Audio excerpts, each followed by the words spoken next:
Hey there, and welcome back to On the Trail, short episodes answering common questions therapists have about websites, SEO, and online marketing as they grow their private practices. I'm your host, Daniel Fava. Getting traffic to your website is only half the battle. Many therapists invest time, money into SEO, directories, or ads, but they still struggle to turn website visitors into actual inquiries.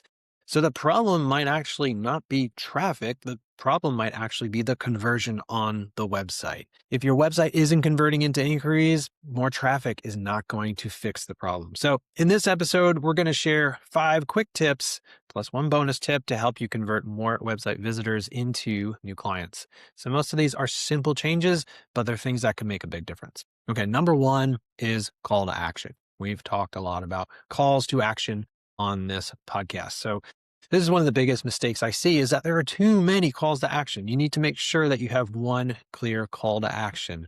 That could be contact me, schedule now, schedule an appointment. But sometimes we have, all these things: contact, schedule, book a consultation, download this, check this out, learn more about me.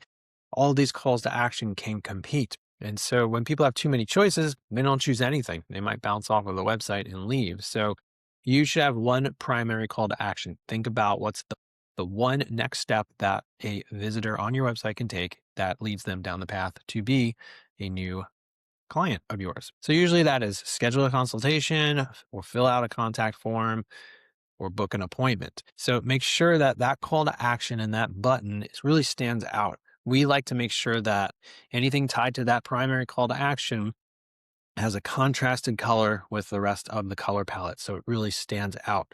And you certainly will have buttons that maybe say, learn more about us, view our team, stuff like that. But we know that that main primary call to action is going to stand out when it comes to the design. So make it stand out, put it in the header, put it throughout the pages on your website. We like to have a nice clear call to action on the bottom of every page, just above the footer. So if someone decides they want to reach out and get started, they don't have to go looking around for what is the next step. They know exactly what to do. Okay, tip number 2, make your website easy to use. Think about how someone feels when they're looking for a therapist. They're probably overwhelmed, they're stressed, they're anxious, they're unsure, they're trying to find somebody that they can trust. And if they land on a website that's confusing, slow, cluttered, hard to read, they're going to leave. We talked about this in the last On the Trail episode. So a big part of conversion is that user experience. So make sure your website loads fast, is mobile friendly, has a simple navigation to keep those main navigation items to 5 to 7 or links drop downs. Use short paragraphs on your website so you're not overwhelming people with a wall of text.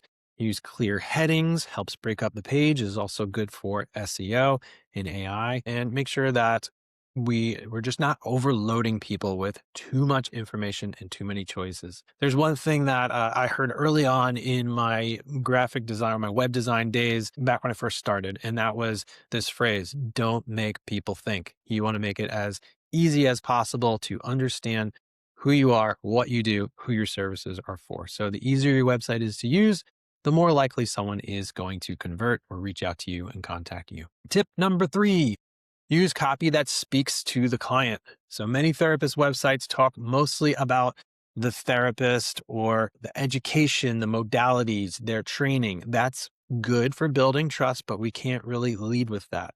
Your website visitors are thinking, do you understand what I'm going through? Can you help me? Will I feel comfortable talking to you? And your education at that point doesn't really matter to them until they understand the answers to those questions. So your website copy should speak directly to the client's experience. So talk about what they're struggling with, how they're feeling, what they want to feel instead, and how you help them get there. And so a simple formula that I like is: here's what you might be feeling, here's what you might be struggling with, here's how I help, and here's what to do next.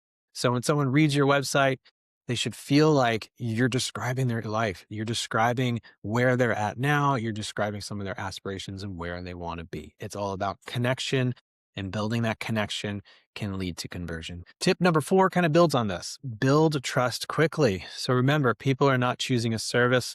They're choosing a person. They're asking themselves, can I trust this person? Will I feel comfortable with them? Do they understand me?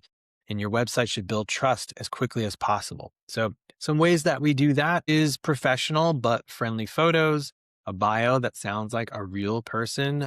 I like to use first person language on bios, team bios on this website. Explain what therapy with you is like. Describe how it works. Explain the process. FAQs are certainly important. That can build trust and also alleviate some of the anxieties, and be clear about the specialties that you offer, the types of specialties that you work in. The goal is that someone is leaving your website thinking, this therapist gets me and I feel comfortable reaching out with them because it sounds like I can really trust that they know what they're doing. And tip number 5, reduce friction when contacting you. This is a big one.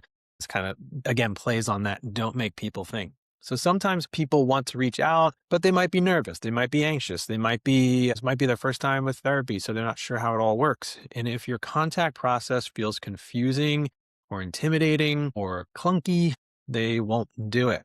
So make it really easy and make it really clear. So, for example, you can have a simple contact form and explain what happens after they submit it. Explain how long it's going to take for you to get back. And just a key tip, the sooner you get back to them, the better, obviously, because clients will typically take the next step forward with whoever gets back to them first. So yeah, tell them how long it's going to take to respond. You can offer a consultation call, just make it really clear. Instead of just saying, contact me, explain the next steps that they're going to go through. This helps reduce anxiety and makes people more likely to reach out. So you could say something like, fill out the contact form and I'll get back to you within 24 hours and we'll schedule a free 15-minute call to see if we're a good fit. So they know exactly what to expect. It's not just firing off a form on the website and waiting. So they kind of understand what's going to happen. All right. So those are the 5 tips. And my bonus tip is a little bit more in depth, and that is use Google Analytics. So use Google Analytics to actually measure what's happening on your website. And if you're not measuring what's happening on your website, you're just guessing. So Google Analytics can show you how many people visit your website, which pages they visit, which are the most popular pages that are really resonating with people, how long they stay on those pages, if they leave right away, and how many people visit your contact page. So you can start to see, for example, this many people landed on this blog post and then they clicked over to the contact page, but then they didn't fill out the contact form. Well, that helps you kind of backtrack and look at, okay, what's the issue that's causing them not to convert? Why are they not engaging? So this helps you kind of fill in those gaps, find out where people are dropping off, and make educated changes to your website. So the best websites, they are not built once and forgotten. They are improved over time based on data. And that's one of the main things we do with our SEO clients is we're constantly looking at that data and understanding how to improve engagement and how to improve conversions. So sometimes you don't need more traffic. You just need a website to do better with the traffic that's already coming to you. So just to kind of summarize this episode or this topic, if you want more website visitors to turn into therapy clients, focus on these things. 1 clear call to action, make your website easy to use, speak directly to your ideal client, build trust quickly, make it easy to contact you, and use Google Analytics to measure and improve your website over time. So these small improvements to your website can make a big difference in how many people reach out to you. So thanks so much for listening. Appreciate you checking this out. If you need help with some of these things, if you know your website is clunky and not working for you, and it might be time to redesign that website, get you on a website that takes care of these user experience elements that we're talking about, but head over to privatepracticeelevation.com/kickoff and you can schedule a free 15-minute call and we can learn a little bit more about you, your practice, your goals, and start putting a plan together to reach those goals. Thanks so much. Now go elevate your practice.